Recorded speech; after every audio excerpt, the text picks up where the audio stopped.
After recognizing that I wasn't going to get anywhere near as much stuff done on the inside of the house, I decided to just get the plow truck repaired once and for all. The snow doesn't look like it's stopping anytime soon. Ruger is no longer allowed to go on his daily runs. He's gotten too skinny. Every winter this happens. He runs anywhere from 2 to 4 miles a day, and in the snow it's so much more demanding that he just can't keep the weight on. The only way I can keep him from running off is by literally carrying him inside.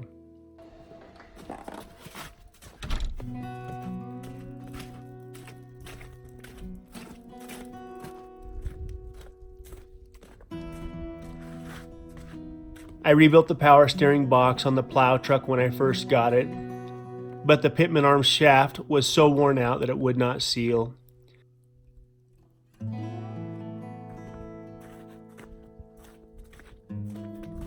I found another steering box at the junkyard that was in really good shape.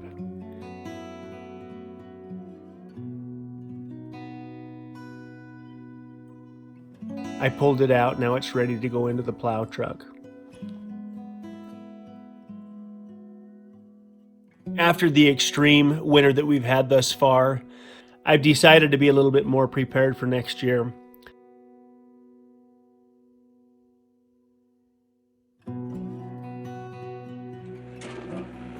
I'll have a small snow blower for around the house so we can avoid these big piles.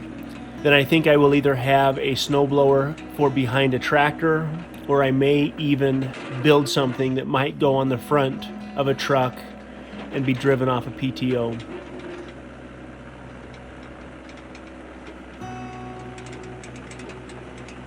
Again, who knows if we'll have weather this bad next year.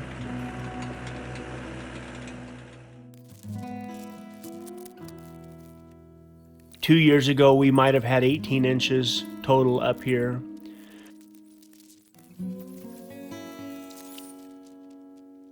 But the only way I'm going to sleep well once living up here is if I have the tools required to live up here.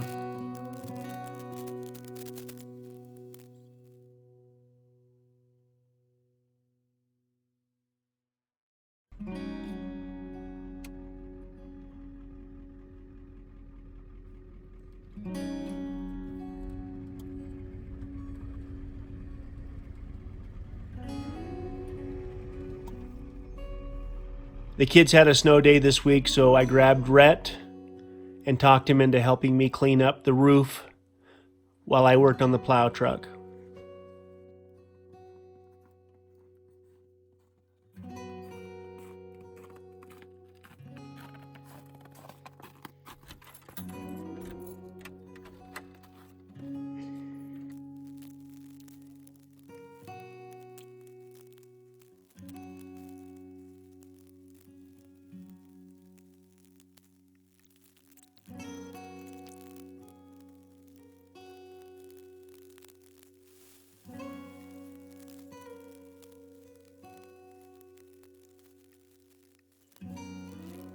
I knew it wouldn't be long before one of the kids would be jumping off this addition roof, especially when there's nearly 4 feet of snow for them to land in.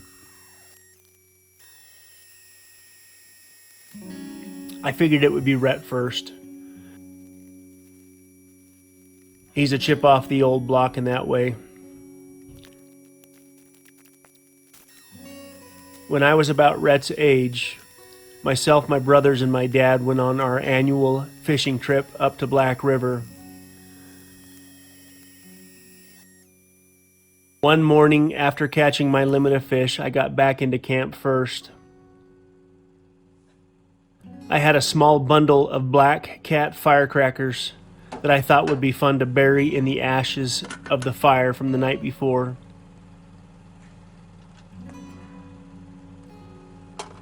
I figured they would go off before anybody else got back into camp. A short time later, my dad and my uncle came walking back into camp. and they began filleting fish.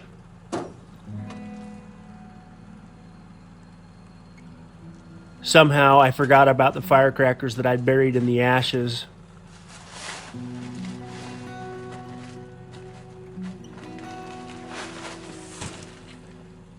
Trying to get hurt? My dad was sitting at a table filleting fish about 10 feet away from this fire pit where I buried the firecrackers when they finally decided to go off.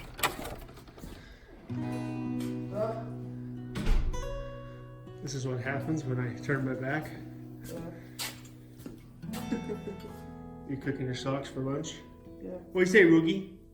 Huh? You mad at me because I won't let you go outside?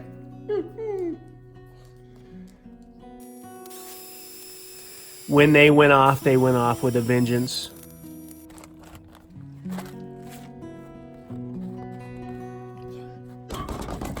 Naturally, my dad having a razor-sharp fillet knife in his hand caused him to see red initially.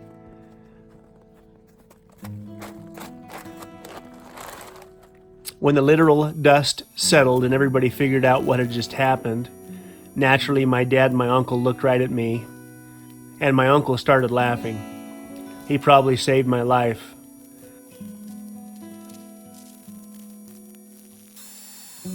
After my dad's heart rate dropped a little bit, he finally smiled and began laughing as well.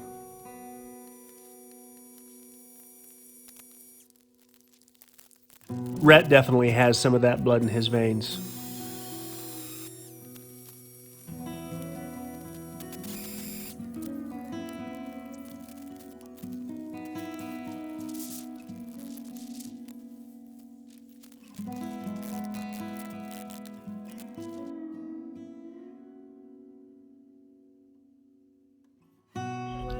Cedar had the opportunity to go out of town with a friend for a few days this weekend. Yeah, I'm here. You should barely Totally see me. legal. The kids have been asking to come up and go sledding, and we got a fresh 6 inches of snow last night.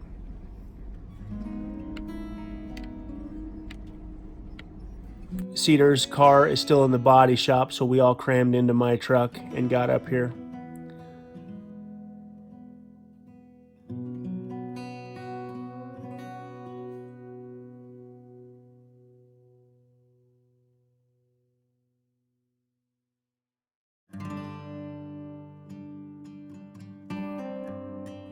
Moments like this caused me to consider getting a crew cab truck again.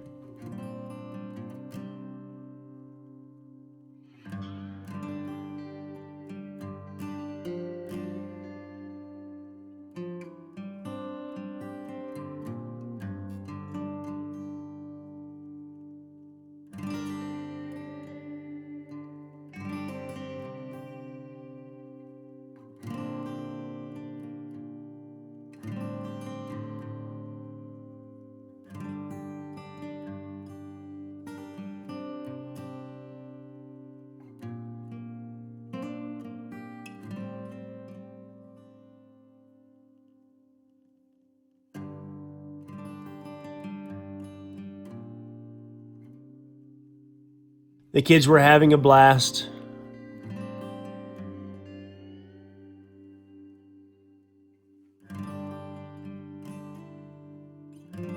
Nothing better than a 5-year-old little boy that thinks he can throw a snowball 50 feet up in the air.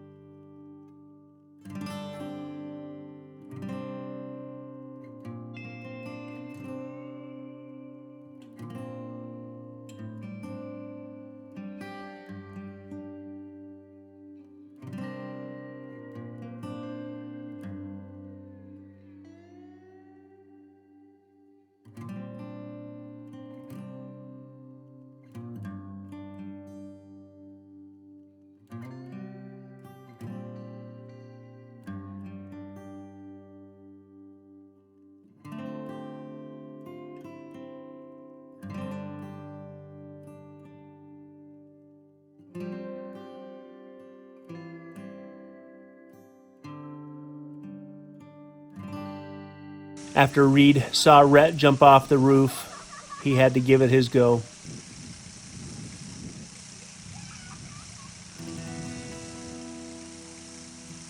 I know that if I told my kids no, do not ever jump off the roof, it would guarantee that somehow, some way they would do this, especially Reed and Rhett.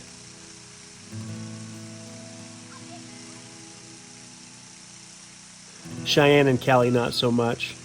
Callie's terrified of things like this, but after seeing her big sister do it, she had to do it.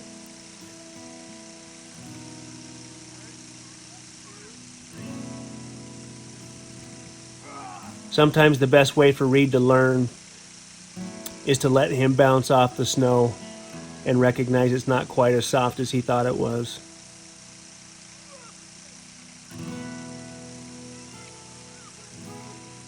I'm fairly certain that Reed's going to be the kid that's going to continue to touch the hot stove regardless of whether or not I tell him it's hot.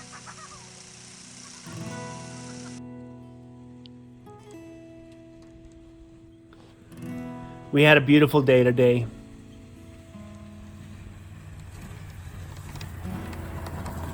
I got the plow truck going and fixed the problems.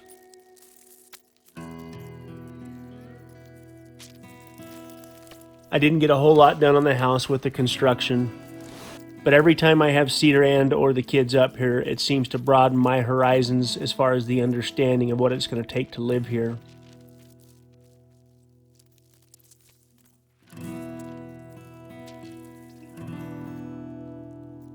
We must be prepared for any scenario that's going to come our way.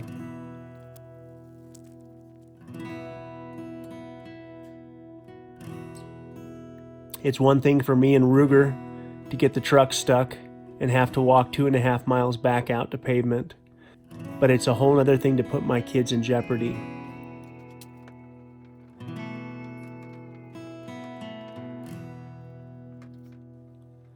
I've decided that some things are going to change over the summer to guarantee that we will always be safe up here no matter what the cost.